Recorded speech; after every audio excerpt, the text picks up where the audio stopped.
Hey, what's going on, everybody? Welcome to No Timeouts, a football show coming at you from the Score Studio. My name is Jonah Birenbaum. That is Dan Wilkins. That is Tyler MacKillop. That is Zak McDonald. You know them. You love them. Gents, it's been a hot minute since we were here talking ball, but it's good to be back, and we got things to discuss. The 2025 NFL Draft is over and done with, and even though it wasn't the most stacked draft class in the history of the draft, it was still a pretty wild, fascinating 3 days down in Green Bay. You had the Jaguars trading up to take two-way phenom Travis Hunter. You had the Raiders making Ashton Genty the highest drafted running back since Saquon Barkley in 2018. And, of course, you had Shedeur Sanders, considered by some to be the best quarterback available in the draft, plummeting into the shadow realm and being selected 144th overall, much to the chagrin of his father, Mel Kiper. And unfortunately, none of those people who consider him the best quarterback in the draft work in the NFL. No. That is the problem, yeah. So we got lots to talk about. Let's start with some big picture stuff, though. Picking out some winners and some losers from the 2025 NFL Draft. Wilk, you can lead things off. Who was one of your winners? The Patriots were the big winner of the draft for me. I put together our draft grades to top off the weekend there, and they were the only team that got an A+ from me. That's how good I thought their draft haul was. The first three picks, it was a pretty obvious theme. Just get Drake May some help. You get the left tackle and Will Campbell. I know there was some concern about his length. Maybe he has to eventually slide inside the guard. I don't know. I think he can stick at left tackle, but either way, I think he's got Pro Bowl upside at either of those spots. Huge addition for the offensive line. Second round, Travion Henderson. Absolutely love that pick. We know the big playability as a runner and as a receiver out of the backfield, but he's also the rare running back who enters the league as a legitimately good pass protector. Like, it takes guys years to get to that level. He's already got it. He's going to be an immediate weapon for them. And That's then, so huge. Yeah. And then remember Zeke Elliott when he came in and he was that, like, he had that pass protecting ability right away. It like skyrocketed not only his potential but his ability to stay on the field. Yeah, exactly. He's going to be on the field. I know he's there with Ramondre Stevenson, but I think that he's going to have a huge role right away. And then in the third round, Kyle Williams, one of my favorite receivers in the draft. He wasn't as getting as much attention as some of the big names at the position, but he's just such a sudden athlete. He's got deep speed to stretch the field, good route runner. He can make plays after the catch. I think he's immediately the wide receiver 2 in that offense, and I think he's got upside for more long term. And it's not even just those three. I think they did a really good job further down the board into the middle rounds. Their second pick in the third round, Jared Wilson, really athletic center, best center in the draft for my money. And then to start day 3, they had a really nice trio of 3 defensive players who I think really fit what Mike Vrabel's looking for on defense. Craig Woodson at safety, Joshua Farmer at defensive tackle, and Braden Swinson off the edge. I think that they just did such a good job in this draft. And I was really curious to see, because at the end of the Bill Belichick era, that was a problem, right? Yeah. Like, in addition to Tom Brady leaving, which was obviously the big factor, they just were not replenishing the roster in the draft the way they had done in years past. I think Vrabel's off to such a great start, and this is after a really aggressive free agency where they added like 4 starters on the defensive side, a couple more on offense, including Stephon Diggs. So it might be another year before they're truly challenging contenders in the AFC, but I think they're well on their way, and the Patriots could be back pretty soon. I was going to say, do you think it's overly optimistic to think that this revamped Patriots team could go 500 this coming season after consecutive 4-win campaigns? I honestly think they could. I think that their offseason was that good, and I'm that high on Drake May and the rest of the coaching staff. I think that Vrabel's great. I think Josh McDaniels is a legitimately good offensive coordinator. Obviously, he's not been a good head coach, but he's going to be there long-term with Drake May. I think they're really headed in the right direction. It could go quickly. They'll need some heroics from Drake May to get to 500. For sure, yeah. Like, he will have to really, but it's like, this is what Mike Vrabel does. Like, Mike Vrabel can take a team from here to the middle of the pack. He just knows how to do that. He's like, the difference when you talk about like Bill Belichick. Bill Belichick at some point like lost touch with what was going on around him, and that's why I think he struggled in the draft so much. When early on in his career he was like extremely in touch, and Mike Vrabel is just locked in. Yeah, I'm hoping that if anyone watches Zach's Extremely Online, that it's about Bill Belichick this week. 100%. We just had a discussion with the higher ups that it needs to be Bill Belichick. Okay, good. I actually want to take what Dan's saying about the Patriots and just transition my winners. I thought it was quarterbacks in need. They did a good job surrounding Drake May with what they could, but I really like what the Panthers did. Even the Jags did, the Chargers. I don't mind what Tampa Bay did as well, in that some of these quarterbacks have a desperate need of help. And for the Panthers and for Jacksonville, you're talking about major investments. Like, you have $275 million going into Trevor Lawrence now kicking in. You have Bryce Young, who we look at what Carolina gave up to move up to get him, and it has to work. Like, you cannot afford to get back to selecting in the top 5 and looking for your next quarterback. We know the Bears have never hit on quarterback in pretty much the history of their organization, and they double down and they're like, let's go find a number 1 receiver for Bryce Young. Let's get Travis Hunter in here to help the Jags offensively, because it looks like they're going to look to play him primarily at receiver. The Chargers, Marion Hampton helps the offense altogether, but they also just went all out in adding more skill position weapons for Justin Herbert, who we all know needs help in this offense. I like these teams saying, yes, we have needs on defense, like the Panthers obviously do, but let's ensure that our star quarterback, this is a league where there's only so many quarterbacks that could win a Super Bowl, and let's invest all of our assets into finding out whether or not the guy that we have is capable of doing that. And these teams are going to have a good chance for their offenses to be much better heading into next season. I think the Panthers especially I really like, because again, Bryce Young's taken some steps in development, and if you didn't add another top weapon this offseason, I wonder how much more development you could see, and potentially having to look at quarterback moving forward and making a change. So I'm really excited for a lot of these QBs to have better seasons going into 2025. Yeah, and I think another way to frame this, though, is that this draft was so light on impact quarterbacks that it's like, yeah, we're not going to reach and take someone who we recognize already is flawed or imperfect, and let's just get, a really good skill player or someone on the offensive line to help protect him. Yeah. But yeah, absolutely. Zach, who you got, winners and losers? Well, I have like a weird combo winner-loser, because I think a big winner was the Cleveland Browns for the trade that they made. Even though I love Travis Hunter, not as much as James Gladstone, the Jaguars GM. I don't know if you heard his, he was pitching Travis Hunter like he just invented the first iPhone or whatever. It was like a Steve Jobs style speech, which was very interesting. But I like the trade for the Browns just because it's like, sometimes you just suck. And it's like, don't be afraid to realize that you suck, and you just need a lot of guys. And the Cleveland Browns are not going to be good this year. So they add another first-round pick next year. They still draft a guy. I know everybody on this panel loves Mason Graham. He's awesome. He's a really good player. He's going to do a lot of things for Myles Garrett. So I think that was a really smart trade to just get more guys. You still get a really talented guy. You miss out on Travis Hunter, but Travis Hunter is more of a guy that's going to take you over the top than he is sort of a foundational building block piece for a team, which is why I think he's a little bit of a better fit for the Jags. But that being said, the Browns also are a loser because they did Browns things, and they were a bunch of losers in the way that they approached the draft in general, because they draft Dylan Gabriel, which I wouldn't have drafted Dylan Gabriel anyway. I just don't see the upside there. I don't see him as a starting quarterback in the NFL, especially when they're probably going to be drafting another quarterback next year. And then in the 5th round, I think, they draft Shedeur Sanders, which we saw the clip of them, the owners or the head coaches and stuff sitting in the room, and they were obviously not thrilled to be drafting Shedeur Sanders. It was Jimmy Haslam, which is just the flawed Browns perspective. He just comes in there and says, we're drafting this guy. This is what we're doing. I don't care what the coaches do. They're pissed off. They're losers because they just make loser moves. Hey. Do we genuinely think the Browns are that bad of a team? Do you think that, Dan? Yeah. I don't think that's true. They have the best pass rusher in the NFL. There's a lot of talent in the secondary. They've been incredibly banged up on the offensive line, and they are getting older on the offensive line. Yes, there's some decline in the performance there, but I kind of think you add Travis Hunter, and yes, you still don't have answers at quarterback. I do think this team's still pretty good. I don't think their floor is quite. They showed it this year. I don't think their floor is as low as some other rosters in the NFL currently. What's their ceiling? Well, with the quarterback quartet, no.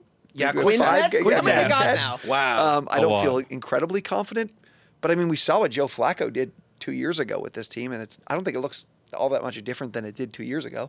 I wasn't super happy that they passed on Travis Hunter because I'm that excited about him as a prospect. Yeah. I think he is just different. He is the rare non-quarterback where you're like, no, I gotta have that guy. Right. That being said, I do get the trade to move down and pick up the pick next year because your pick is probably going to be high enough. We can all acknowledge that the Browns are going to be bad again, but the All of Jags, us except for Tyler. yeah. But the Jags might be too. So you're Tyler is such a Kenny Pickett guy. That's what I've just realized about. I think it's going back to the Eagles could have won the Super Bowl with Kenny Pickett. Yeah. Tyler sees him on the roster. He's like, they're doing it. I think I just love their secondary so much that I just think that again, the floor did fall out of them, so it's hard to. I think really- it was The a good offense- trade for both teams. The offense is just such a mess. Like even there's some guys that I like. Like I actually do like Jerry Jeudy, and like Nick Chubb's not a thing anymore. So their running game is going to be suspect. It's like there's no cohesion with the roster. It's just I do agree with what you said about Travis Hunter, and I can see it, but it's like they also get ammo next year if they want to move up for a quarterback. So if you have like, let's say Arch Manning does come out, which I don't think he will, but let's say he does come out, you've got an extra first round pick to, if a team that's first overall has a quarterback already, then you could kind of move up there. It gives them a little bit more flexibility. It's just like you're a team, everyone's going to be fired at the end of the year. Stefanski's gone. Andrew Berry's gone. They're all gone. I do think it was a wild approach to use 4 selections on running back and quarterback exclusively, just because I don't really know how that like helps build your roster up depth wise. I mean, we'll see what they want to do next year, especially taking 2 quarterbacks. If your plan is to select your quarterback of the future next year, you're going to draft 3 quarterbacks in the span of 2 years. And I will say, given what they gave up for Deshaun Watson, it wouldn't surprise me if they gave up a boatload of picks for 75 Archie Manning. Yeah. You kind of just forget that. Wilk, the Pats were your big winner. Give us a loser. Going back to the grades, I was really nice to everyone this year because I legitimately think that a lot of teams did great work around. You the were league. very nice. I was going to come here and be like, you were nice to kind of everybody. I think in the industry like draft graders, I was the second nicest person out there. So yeah, I really thought that a lot of teams did good work. I thought they found good value throughout the draft and filled needs that they needed to fill. But one of the exceptions was the Bengals. We know the deal with this team. They have a ton of money wrapped up in 3 players on offense, 3 great players who we all love. But the problem last year was the offense was great and the defense was bad. Going forward, they needed to nail the draft. They need to find instant impact players and cheap talent. This year specifically, they need to find instant impact players on defense to improve that unit. And I'm not really sure they did that. Shamar Stewart in the first round, really interesting player, a ton of upside, just a freak athlete at his size. Like he's in the Vernon Golston zone. Guys should not be able to move like that. But the thing is, he's really far away, in my opinion, from being able to translate that into consistent production. He had 3 years at Texas A&M, 1.5 sacks each year. Is this the guy that's going to revitalize the defense in year 1 or even in year 2? In my mind, he's more of a 2 to 3 year project player with a ton of upside long term, kind of in the mold of Trayvon Walker. I don't think that helps them in the short term. And the same can be said for their second round pick, Demetrius Knight Jr. Decent player, a little earlier than I thought he was going to go. To me, he's a good run defender. I don't think he's going to offer much in terms of pass coverage. He's also already 25 years old. I thought they could have done a lot better with these picks. Looking at a guy like Derek Harmon in the first round at defensive tackle. Jahdae Barron, even I just love that guy. He looks so good, and it's like don't worry, like just get as many good guys that are going to impact. Like you're even saying impact players. It's like just get actual defenders on your team. Yeah, and to me, that was what they needed to do in this draft. They needed to improve the defense immediately. Other teams, you can make the case that you want the upside long term, but the Bengals need to capitalize on the window that they've at least think that they have based on the offense right now. So in my mind, unless Al Golden is a huge upgrade at defensive coordinator over Lou Anarumo, which personally I don't really see that happening. I don't understand how that defense is going to be that much better than they were last year. And in that case, I don't know that it's going to matter how good the offense is. Didn't they not touch the secondary till like the 6th, right? Yeah. Like they took a couple guards. Yeah, there's still some free agents out there, but like they've got so much money wrapped up in their 3 guys. They still have to figure out what's going on with Trey Hendrickson. So, yeah. I mentioned that because mine's the Giants. I mean, it's for a few reasons. I think that I don't see this as a class that's going to save the job for Joe Schoen and Brian Daboll. And I wonder how much opportunity they had to be aggressive. When you look at, they talked about the potential of the Giants trading back. Why wasn't there any conversation between the Giants and the Browns about trading up? Because I like taking the best player available approach with Abdul Carter. Like, I think he's going to be a great player in this league. There's a reason why he's the favorite to be Defensive Rookie of the Year. But I do think that trading up and getting a guy like Travis Hunter would pretty much, I'm not going to say it would answer all their problems, but it'd plug needs. They are in need of a secondary option at receiver, with Malik Neighbors. They're desperately in need of corner help. Like, if we have to watch Deonte Banks play as a starter for another 16 games, like, this guy's he's one of the worst guys in coverage in the league. Last year he was. I would have loved to see them be aggressive and trade up. Then you trade up into the back end of the first and take Jackson Dart, another guy who I think we all expect probably won't play this year. I'm not one that believes in his long-term development. I haven't seen it over the course of his 4 years, who's played a ton of football since he was a freshman at USC. He's played a lot of football. And then they just didn't address corner until the 7th round as well. They kind of just completely avoided the position. I know they added Paulson Adebo and Javon Holland in free agency, but I just don't see this being a class that saves the jobs of their GM and their head coach. And I really would have liked to have seen them potentially be a little bit more, be aggressive with a guy like Travis Hunter as opposed to being aggressive and getting into the back end of the first with a guy like Jackson Dart. Yeah, I hadn't considered trading up for Travis Hunter. I obviously would have loved that too. I'm just that high on Hunter. Abdul Carter is going to be great for them, but for me, they were just a loser for trading up into the first round to get Jackson Dart. I am not high on Jackson Dart. He was my 5th ranked quarterback in this class. I don't get it. I don't get it at all. He's got a long way to go in terms of decision making and processing coming out of the Ole Miss offense, which is not a real offense. I don't know what he's going to play. What, 2 years from now, 3 years from now? He's not going to play anytime soon. It's not my favorite move. I mean, they'll do a Hail Mary and probably play him this year to try and save their jobs. Yeah, but good luck. I have a hard time calling any team a loser that ends up with Abdul Carter. He could be start carving the bust for Abdul Carter. I really didn't like him wanting Taylor's number. Oh my god, that was the crazy. cojones that it takes to ask for LT's 56 as a freshly drafted player. That's crazy. Holy smokes. I don't really get it. He wore 11 at Penn State too, which Micah Parsons and someone else wore. I'm like, why are we? You're a great player. Why don't you make your own legacy? I think that's like a Penn State tradition though, where it's like at LSU where like the best player wears 7. Wears that number? Yeah. Maybe so. Yeah, that was Lawrence crazy. Taylor he's like, no. Yeah, I Respect to the no. I like that. I don't think so, Rook. Zach, who you got? Loser. My loser is prank draft day phone calls. Just a loser for everybody involved. Shedeur Sanders, we have the big drop. Sometimes people fail to recognize that these guys are really, really young. And if you think about yourself at Shedeur Sanders' age, it's you could talk about all of the, overly confident, all this kind of stuff like that. I understand he annoys some people, but we don't need this guy sitting around getting prank phone calls when he's already going through, honestly, probably one of the worst days of his entire life, one of the most embarrassing moments he's ever been through. He sets a whole club up to get drafted and doesn't get drafted. And then the fact that we add on to it, it's you could almost maybe find it funny because we've seen some apparently Tyler Warren also got prank called. Last year, I think Cooper DeJean got prank called.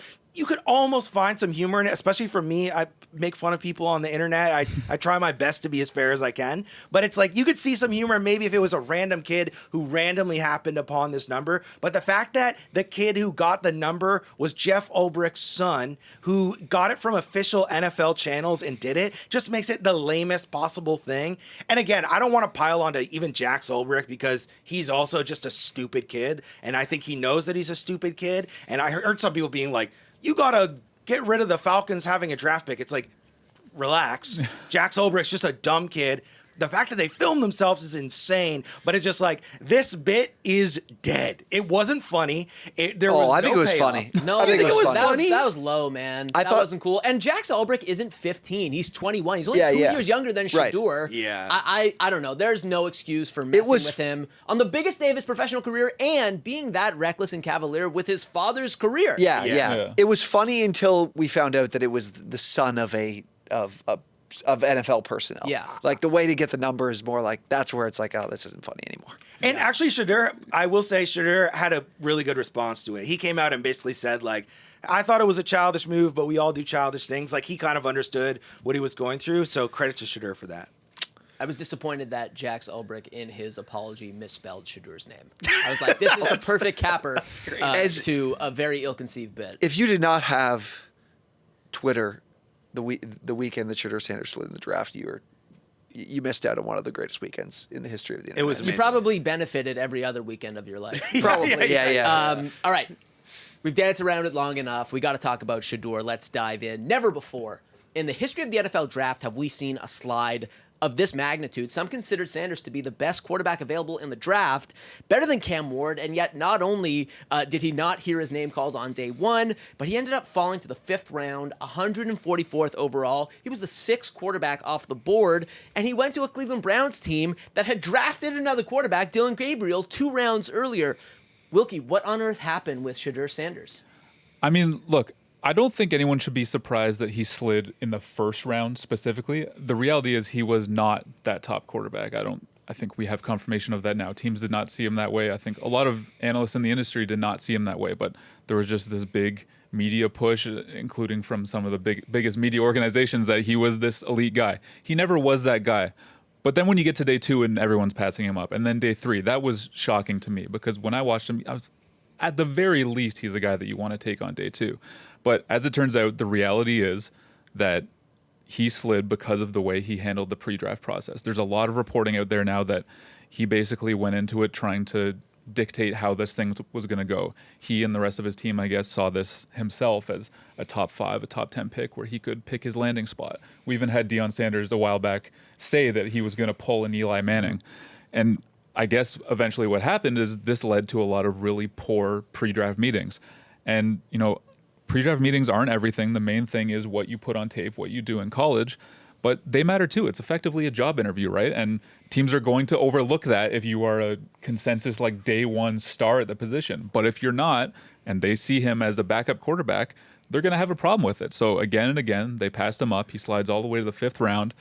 The Browns end up taking him after they took Dylan Gabriel, like you said. It was just an insane fall. And to me, I'm still okay with the idea of Shedeur being an eventual starter in the league, but I'm pretty concerned about the landing spot, because you end up in Cleveland behind a guy that they drafted in the 3rd round, but you also have them making a free agent investment in Joe Flacco. Obviously, that's not a long-term one, but they also traded for Kenny Pickett this offseason. I don't think Deshaun Watson's not going to factor in there anymore, but there's just so many quarterbacks in that room that are going to get in the way of him playing at any point really this year, unless ownership gets involved, which I guess we can't rule out considering we think that he made the pick. But the big thing for me is looking ahead to next year, where you mentioned it earlier, that trade down in the 1st round gets them that 1st round pick for next year.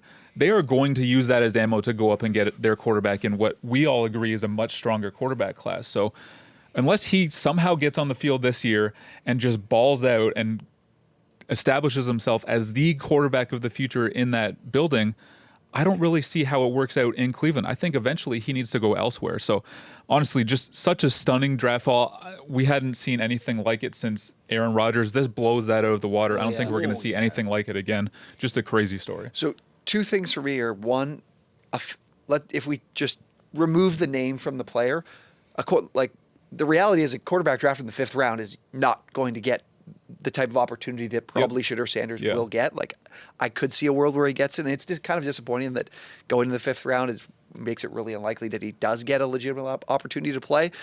The second thing is, there are a lot of things that the NFL, coaches, organizations, owners, the Cleveland Browns in particular, with the quarterback that they paid all the money to, are willing to put up with when it comes to personality, and still be willing to make the investment in the player.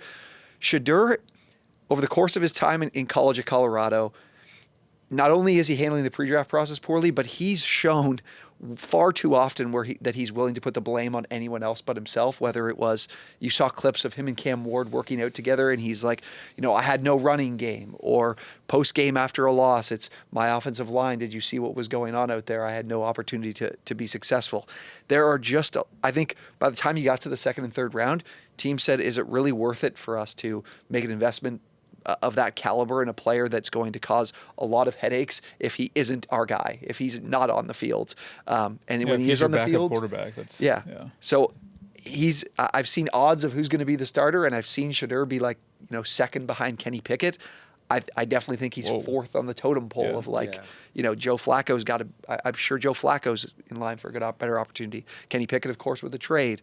You'd think Dylan Gabriel is, because they took him a few rounds earlier. So it's going to take a lot, I think, for Shedeur to get on the field, and I don't think it's going to be this year. Yeah. And also, I heard some people, there was some chatter online that was like, oh, look at the way, Johnny Manziel and Baker Mayfield like acted in a certain way and they got drafted higher. And it's like, please do not compare Shedeur Sanders to Johnny Manziel and Baker Mayfield, who are about 100 times better college quarterbacks than Shedeur Sanders was. And it's just, you guys have both said it. It's just, if you're one of those dudes, if you're like a Lamar Jackson or whatever, it's like, or a Deshaun Watson, sorry, people are willing to take big risks for you. NFL owners don't care about anything other than winning and making money. So they're going to be willing to make those moves, and Shedeur just doesn't have the skills to pay the bills. Yeah, Johnny and Baker both won Heisman trophies, right? They were incredible college football quarterbacks. I still think Shedeur was a fantastic college quarterback, and I think he is talented enough to be a good NFL quarterback. It's just I like him too, actually. The issues weren't even on. The problem is the issues are all about Johnny Manziel issue is completely off the field. Shedeur's issues are his shortcomings that have to do with playing football that cause problems in a locker room. About his ability to be successful as an NFL quarterback, and that compounded by the fact that he comes with, I think, more risk than most other players at that talent level. It's like, is it worth it? Maybe not. All right. With Shedeur's slide as the jumping off point, let's dive into some of the other shockers that we saw in the draft. Wilkie, outside of Sanders, perhaps, what was your biggest surprise from those 3 days in Green Bay?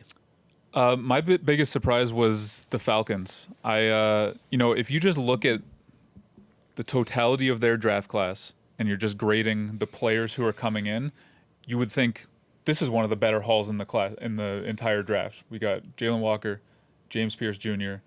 They got a pair of safeties later in Xavier Watts and Billy Bowman Jr. Yep. You just love that. But the process matters here too, and we need to be smart with that. And to me, like starting the draft with Jalen Walker at number 15, addressing that need on the defensive edge, love that. I love that pick. I thought he was a great value at 15. Trading back into the end of the first round to get James Pierce Jr. was the dumbest move of the entire draft. And this is no slight at James Pierce Jr. I think he's a fine player. I wasn't super high on him, but anyone else taking him at that spot in any other situation would have been totally fine. But trading your first round pick next year as the Atlanta Falcons. That was crazy. It makes no sense. I totally understand that they are probably planning on cratering the value of that pick by being a playoff team who goes on a deep run. And granted, I like the direction they are heading in. I think that they could be a good team fairly soon. But this is the Falcons we're talking about. They have not had double-digit wins since 2017.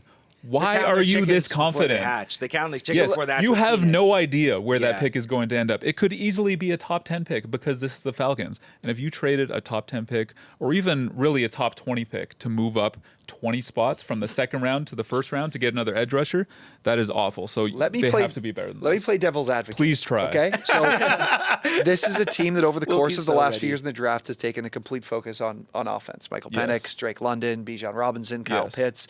You feel like your offensive line is in a good place. A lot of people are pretty high on them as offensive or on the offensive side, or on the offensive line.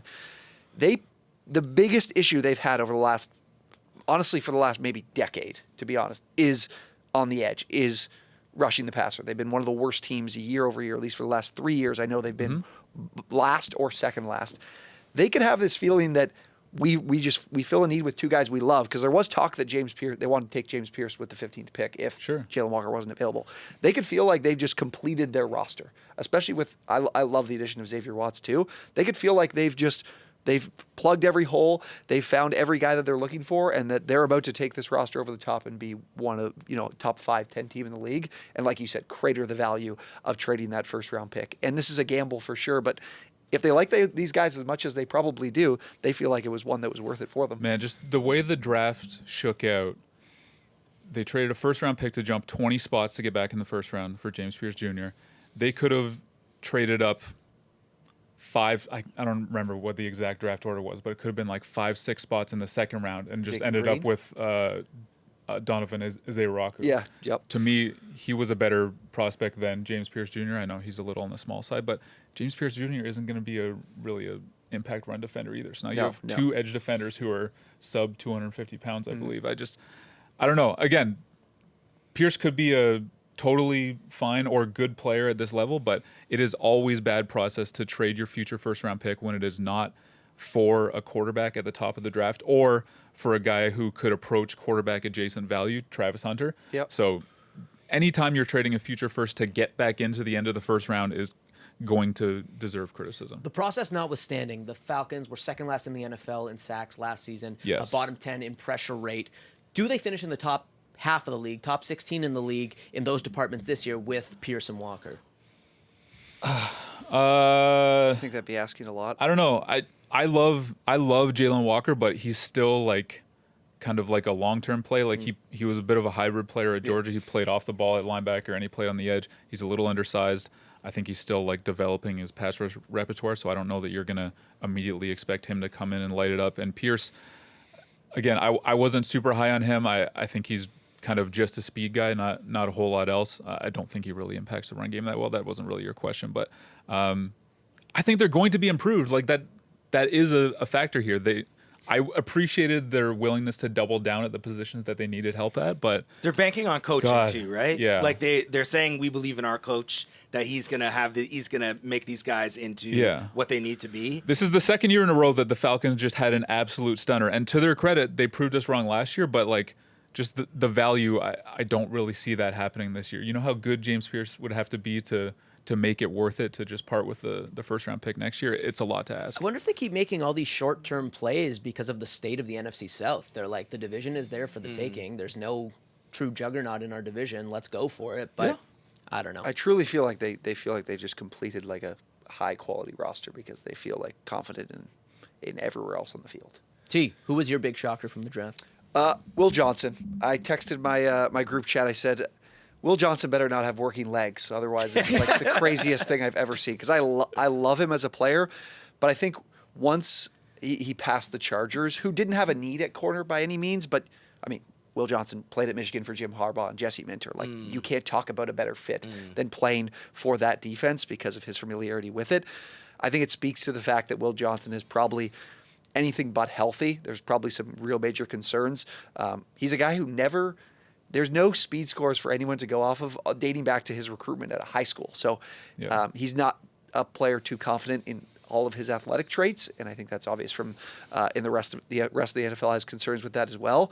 But I do think for him, he gets in a zone-heavy scheme, and he could prove a lot of people wrong if he is healthy enough to play. So it really looked good on paper for the Cardinals with their picks early in the draft. But those are two guys in Nolan and Johnson that could completely go the other way or prove to be like just an incredible haul in the draft this year to kind of elevate them in a big way. Yeah, the talk out there right now is that, or during the draft, was that it was a more of an issue of longevity, like that his knee is fine right now, but that teams had flagged something that was going to come up and perhaps affect him long term. But yeah, to me, I think he was like my number 8 player in this draft. He's just such a playmaker that as soon as he started to fall, I kept saying like, I mean, even if you only get however many years out of him, like I think he is that good that you take him, and it could work out really well for the Cardinals in addition to the Walter Nolan pick in the first round. The Cardinals are getting all the love from the draft season. A lot of people think they had the best class. And it really hinges on, is Will Johnson Will Johnson? Well, that's the thing. Like, he was only available for a reason, right? Yeah. So it wasn't like it was just this random steal. Like, they're taking a risk. So I wouldn't say it was the best class for that reason, but I do love the upside of it for sure. Yeah, less than a year ago, he's being talked about as the best college corner in the entire country. Sure, and he yeah. still led the FBS in pick sixes this year, despite playing only 6 games. Yeah. The upside is That's tremendous. Zach, who was your big shocker? I was surprised that Colston Loveland was the first tight end taken by the Chicago Bears. Just because I love Tyler Warren. Like I'm a little bit different than Wilkie and T-Mac. Like I just kind of watch games and go off vibes for like guys that I like. And Tyler Warren, if you're a guy who goes off vibes, which I do think works out sometimes. Like I think sometimes there's paralysis by analysis with prospects, and I think sometimes if you just watch a guy and it's like that guy's really good, and Tyler Warren is like one of those guys that you watch and you're like, he's just really good at football. So to see him fall past that, even though I do kind of understand it, I think a little bit with the draft as well. It's like we can evaluate all these prospects as much as we want, but we know that there's a lot of guys that get positive evaluations that don't end up being good, and it's not a fault of the evaluators. It's just a just kind of the nature of the beast when it comes to rookies coming into the NFL. So really how I like to evaluate the draft is based on process. And even though they surprised me with that pick, I really do like the process of the Bears. I like what they're doing. I like that they're saying, okay, Ben Johnson, you're in charge of the team. We're going to let you get the guys that you think are going to be the guys that fit. Because they also drafted Luther Burden, who I really like. And obviously, if you have a playmaker, play caller as creative as Ben Johnson, and he says, this is the guy that I want, Luther Burden, this is the guy that I want, Colston Loveland, and I'm not going to be afraid of what other people say. I'm going to take the guys I think are going to fit into what I'm doing. So I really do like the Bears process in it, but I still was surprised. Honestly, I was not surprised at all. To me, he was the number one tight end in the draft. I know everyone loves Tyler Warren. The production was off the charts, but just in terms of projecting that ability to the next level, I think Loveland is the far easier projection, just a far more dynamic receiver, just an ability to separate at the top of his routes. He reminded me a lot of Darren Waller as a player. And I know there was a lot of talk about him not being as much of a fit as Tyler Warren is as an inline blocker. I didn't really see that personally. I think he can fit as an inline blocker. I just love the fit of him in that Sam Laporta role in Ben Johnson's offense. I think he's going to be awesome there. I had them ranked really close, but for me, Colston Loveland was tight end one, and I thought that was a really nice pick from the Bears. I think it fits great. You get Tyler Warren. He's probably a couple more inches taller than every other receiver they have in Indianapolis. Those overthrows, he'll be the one to catch. Yeah, I mean they have some other big receivers, but yeah, I mean the Colts drafting a tight end was the most telegraphed thing of the entire draft process. They had no one at tight end. And Tyler Warren is the most Colts-looking tight end that's ever existed. He's going to be a good player too, but I don't think that he's going to really separate in the same way. He's more of he's going to overpower defenders. After the catch, he's great. Penn State used him as a wildcat quarterback. He's a really explosive athlete, and he's good at the catch point. But Loveland was a better player for me, so I'm really excited to see him in Chicago. Speaking of excitement, let's move on to your guys' favorite picks from the draft. Wilkie, who you got? I'm going to give you two because I think it's really interesting that we did not talk about this in the production. He's going to give us two. The two teams that were in the Super Bowl made the best picks of the entire first round. Wow, which is crazy. But Jahad Campbell falling to the Eagles at 31, they obviously moved up one spot to get him. This just continues a long run of the league somehow allowing Howie Roseman to stockpile elite talent no matter where he's drafting in the first round. He was my number one linebacker in the draft, my number 14 overall player, and honestly, he could have been higher. I just see him as a really unique talent at linebacker, just a lot of speed. He's a physical player. He's good in coverage. He can even rotate down and rush the passer off the edge if he wanted to. I think the Eagles are actually planning on having him do that. Just a steal at number 31. I couldn't believe he got there. And then Josh Simmons at number 32 for the Chiefs. You can kind of understand this one a little more. He's coming off the torn patellar tendon, suffered in October, so he's still working his way back from that.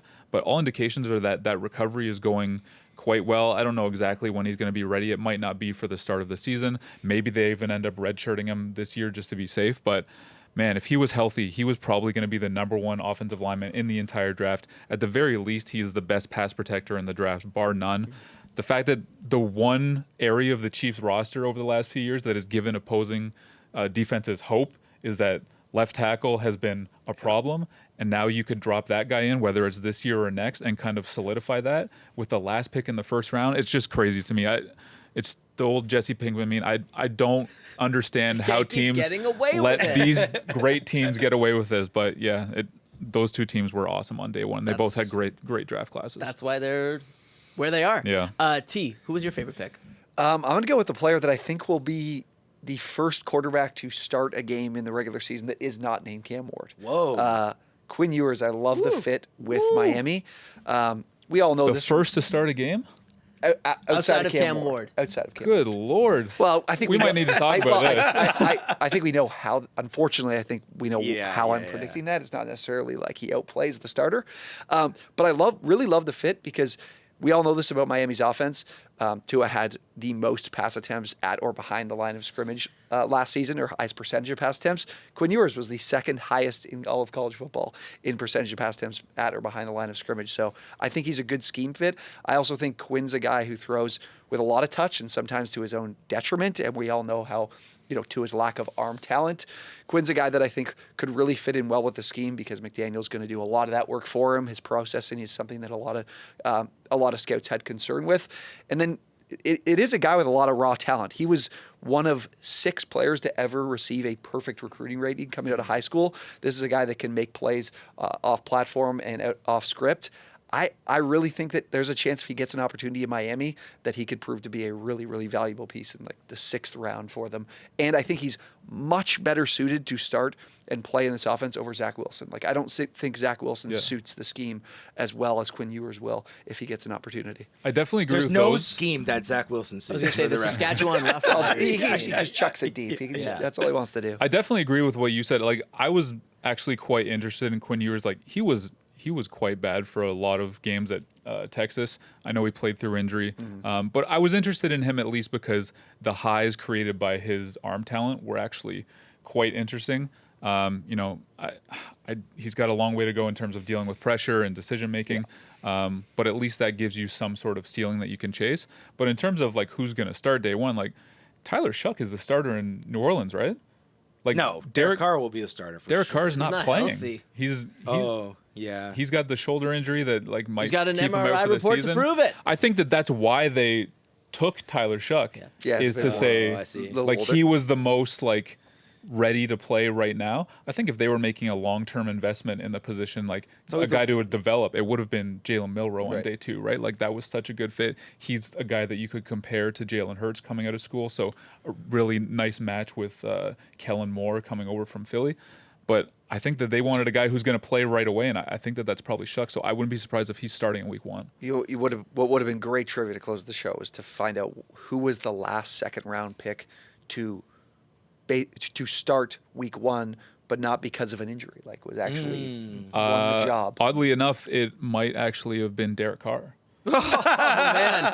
That long ago, too. That's crazy. 2014. I don't. What a pull. There may have I can't been think someone. of anyone. there Save may have that been for someone later. since. Yeah, I can't think of seriously. anyone. Zach, who is your favorite pick?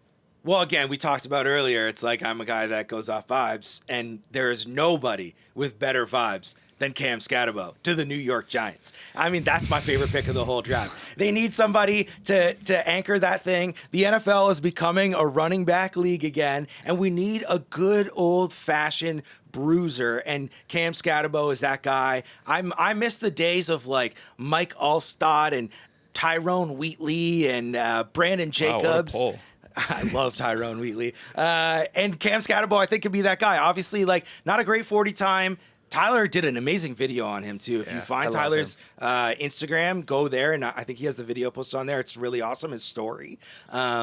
He's just an awesome dude. He's just electric. And again, sometimes it's like, I used to play high school football and we would play and you don't know anything really about the other guys on the other team. Like you don't know 40 times, you don't know stats, you don't know anything, but sometimes you would watch the other team. I remember there's a guy, Kyle Ritchie, played for Cathedral High School, number 1. Shout out K Rich. And I used to watch him and I was just like, that guy's good. He's just good at football. Mm-hmm. And Cam Skattebo is a guy, when you watch the game, you're just like, that guy's good. I cannot wait to see this running back class. Like I think you're going to see a lot of them get opportunities and a lot of them be successful. And Skattebo's got a path to touches right away. There's no bigger fan of Cam Skattebo than me. Dead serious. I love that guy. He's I the fan really club hope right here. I really hope he gets an opportunity. He's behind Tyrone Tracy. I would have loved to see somewhere else, but there's a decent chance. Honestly, I think that it was a good landing spot for him because he can kind of be like the early down guy, and they'll use Tyrone Tracy as a receiver on passing downs. But Cam Skattebo catches some. He can, yeah. I passes. think you want a more explosive player out of the backfield than him in those situations, even though he can catch out of the backfield. So I do think that he could be a really nice fit with Tyrone Tracy. So I'm glad he ended up where he did. Tyler, is it Boo or Bo? Boo. Yeah. Okay. I always get that mixed up. I can't. You want to say Bo when you look at it. I mean, he's one of the greatest names we have in the sport now. Exactly. All right, boys. Before we go home, I got to get your early picks for offensive and defensive rookie of the year. Got to get those on the record. Wilkie, who you got for offensive rookie of the year? Give me Caleb Johnson. I know it's a little bit more of a long shot. The guys who were taken in the first round are obviously going to be the favorite. But heading into the draft, it was always going to be about fit for him. He played in that outside zone scheme at Iowa. He did really well with it. And in the reps where he wasn't running outside zone, it was a little less exciting. So for him, I was like, if he ends up in that sort of system at the next level, he could crush right away. Obviously, he did with the Steelers, running that outside zone in Arthur Smith's offense. And not only that, he's got a clear path to being the workhorse back in that offense. I know they still like Jalen Warren, but I think that he's the early down guy. I think he could get a ton of work early. And, man, I think he could really put up some big numbers out of the gate. But is this an emotional hedge for you? Because if you're going to pick a running back, Yeah. how can you not? How can you not go with Genty? I mean, yeah, Genty too. Genty is obviously the favorite, and the landing spot for him is so good because just a Chip Kelly offense, the way he runs the ball, and he's going to be the workhorse there. But I figured someone else would pick Genty, so I decided I'd go off the board a little bit and give you a bit of a dark horse pick. Yeah, you've been hurt before. T, offensive rookie of the year. Me and Wilkie were on the same wavelength actually with this. I like R.J. Harvey for a few reasons. One being, I think the Broncos passing on Amarian Hampton, who a lot of people expected them to take in the first round, speaks volumes to how much they like R.J. Harvey, especially taking him in round 2. And the opportunity we've seen with Sean Payton, massive Alvin Kamara season, the Mark Ingram seasons. Now, he's not proven as a pass catcher. Gus Malzahn's offense just doesn't really throw the ball to their backs. They have a lot of mobile QBs who just aren't willing to do that. So we still have something to find out if he's able to be productive there. But he's an explosive guy. He's only Ashton Genty had more rushes of 10-plus yards than Harvey did. And this is a Broncos offense that's in a really good place. And the options they had at running back last year were just not good enough by any means. So really good opportunity for Harvey, and I think they absolutely love him. So I think he's going to be given that opportunity too. Zachy, who you got for OROY? I'm actually going to do both I'm going to do OROY and DROY in the same little segment here. So for my offensive rookie of the year, I have Travis Hunter. Love the spot for Travis Hunter. Are you about to... And for defensive rookie of the year, I have Travis Hunter. We're gonna see the first ever double down offensive rookie of the year, defensive rookie of the year, same guy accepting both awards. The path is there. He's playing behind Brian Thomas Jr. in Jacksonville with a good quarterback. He goes out there, he gets like 10 touchdowns, some really explosive plays. And then on defense, he plays a little spot work. He comes in, 3 pick sixes throughout the year, and he makes some electric plays, some big highlights. Everybody's talking about him. They give him both the awards. If he wins both of those awards, he's the MVP, right? Right? Of the league? Yeah.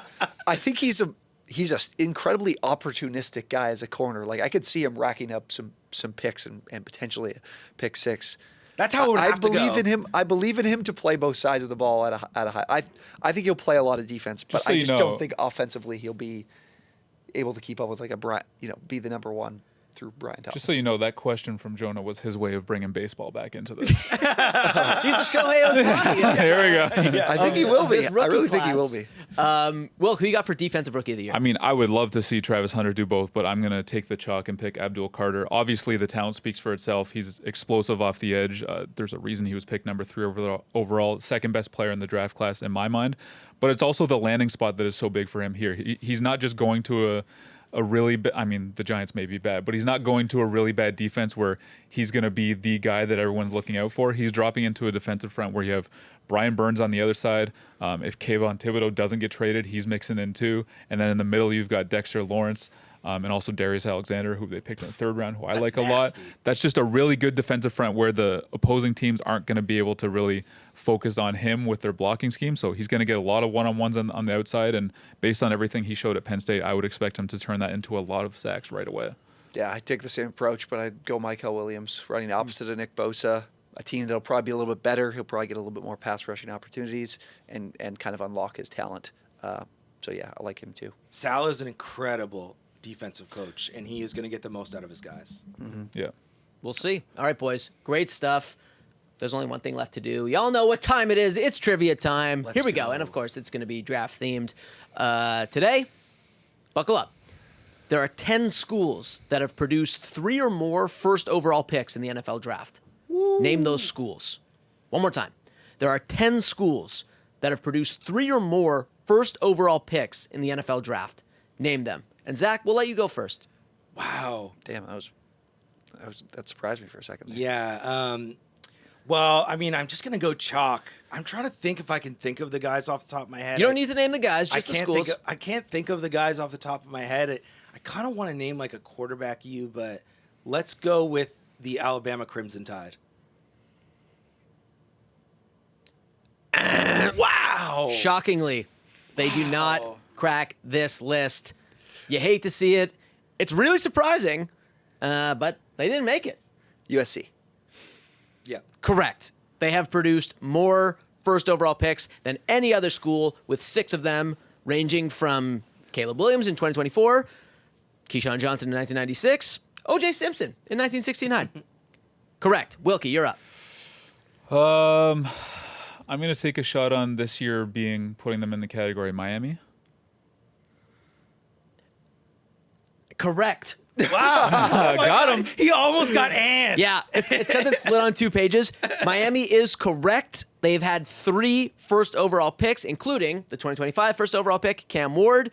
Their first overall pick, Vinny Testaverde in 1987. Wow. Correct. T, back to you. Can I, sorry, just a quick interruption. When I was a kid, obviously my family's Jets fans, we had a cockatiel, and his name was Vinny Testaverde. That's outstanding. Oh, my God. Please, go ahead. Oklahoma. Correct. Oklahoma has had 5 first overall picks in the NFL draft, including most recently Kyler Murray.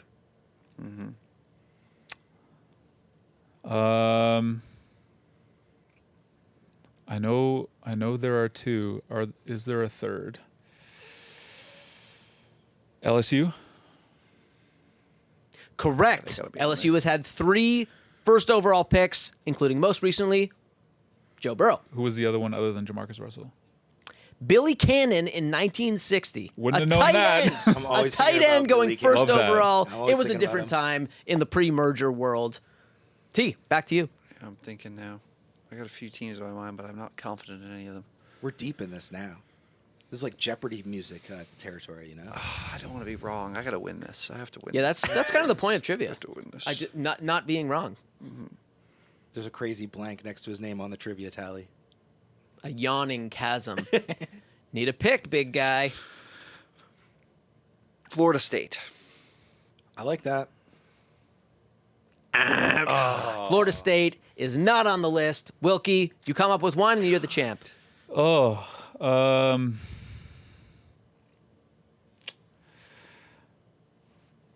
no. Need a pick. I'm forgetting more SEC teams. Need a pick. Stanford? Oh, Correct. I was going to say Stanford. Correct. Yeah. Stanford has had 4 LA. first overall picks. We got Andrew Luck. We got Jim Elway. We got John Elway. We got Jim Plunkett. And we got Bobby Garrett going back to the 50s. Wilkie, you are the champion once go. again. Nice. Well earned. Great effort all around. Is, Not an easy game. I had a Cal's terrible not. effort, Or, actually. sorry, no, Cal's not obviously not on the list. I was thinking of Georgia's not on the list. Georgia is on the list. Is on the list. Nobody guessed Georgia. So here are the ones you guys missed. Georgia, they've had 5 first overall picks. 5. Notre Dame, they've also had 5 first overall picks, none since the yeah, 1970s. throwback. Auburn has had 4 first overall I was picks. going to say Auburn. Stanford, you guessed correctly. Ohio State has had 3 first overall picks.